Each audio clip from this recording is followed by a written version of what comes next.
Hollowback is probably one of the most difficult freezes out there to learn. So let me and my student BBoy Petito help you guys out on how to actually learn this very difficult freeze. So stay tuned. So for the hollowback, I definitely recommend you guys to have a very strong handstand and also a very, very good bridge. If you want to learn more about what a really good handstand is, definitely check out my video on handstands. And obviously on my YouTube channel, you can find everything. So you're also going to find a very good guide on how to learn a very good bridge, plus multiple forms and ways on how to use this. By the way, this is episode number 5. Don't hesitate to check out my YouTube channel where you can find all these marvelous videos. So assuming you have a good bridge and assuming you also have a strong handstand, the first thing we're gonna do is we're gonna exit our bridge through a handstand a few times. Now in the beginning, it's okay to do this a little sideways until you get the hang of it, until you manage to do it in a straight line. Now if you're not able to exit your bridge through a handstand, that's telling me that your shoulders are not flexible enough and that your bridge is just not good enough yet. So again, reminder, check out my video on bridge so you can evolve to a point where you're ready to learn hollowback. A good tip for this is to use one leg to swing and create momentum, while at the same time the other leg pushes off of the floor, making both legs collaborate for you to get an easier lift, making it a lot easier for you to exit the bridge through the handstand. Now the next step that brings us closer to the hollowback is pushing yourself up as if you would go through the handstand, but then limiting the power and push so you stay in between the bridge and the handstand, basically not going all out. Now you want to do this multiple times for you to get comfortable in that in-between position, which is relatively close to the position needed for a hollowback. Now up next, you're going to need a little bit more arm strength from your shoulders all the way down to your fingertips, because when applying more pressure towards those fingertips, you create the possibility to create a little bit more hang time when pushing yourself up from this bridge position up into the handstand. This hang time develops into the first signs of a real hollowback and exposing you to the feel and the strength needed for you to actually hold that position. Now, depending on your strength, your handstand, and your shoulder flexibility, it's hard to predict how long it will take for you to actually increase the hang time in this position. Obviously, the better everything is, the faster it will evolve. But another thing that has a very strong influence is how often you actually practice this. Because if you practice this a little bit every day, I'm sure after 1 or 2 weeks, you will actually feel a lot of improvement within the hang time in this hollowback position. Now, learning it from a bridge, in my opinion, is way more effective than trying to execute it from a handstand, because most of the body parts are already in the right position compared to when starting out from a handstand. There's a lot of body parts that still have to shift around and basically gives you a completely different feel when transitioning from the handstand all the way into the hollowback. So there's no easy way around this. However, there are a few tips I could share with you guys. The first one is leg position. Having one leg stretched out to the back, giving you that nice, good-looking form of a hollowback, while at the same time you want to pull the other leg in and keeping it close to your stomach and chest. This will spread out and divide the weight equally for you to find a better balance, not pulling all the weight towards your legs and feet. Second tip is for you guys to use your fingertips, push against the floor and help fight the counterweight of this very delicate and difficult position. And that's why you really need a good handstand. Once your hang time starts to increase and you start to feel more control over the move, at this point I could recommend you guys to try it out from the handstand position, slowly leaning backwards and trying to get into this smart shape or position and just trying to hold it as long as you can. Obviously, there are other positions and other forms available, especially if you put in some time and effort to try and find your own. Now, once the hollowback starts to develop, then obviously it's time for you to utilize it. For example, in battle. Now, the best way of raising the value of your hollowback or any other freeze is developing really dope and original ways to get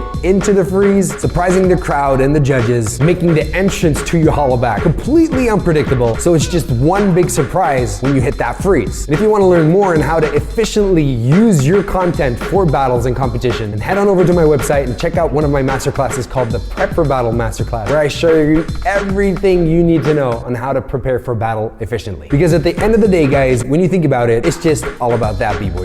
Peace.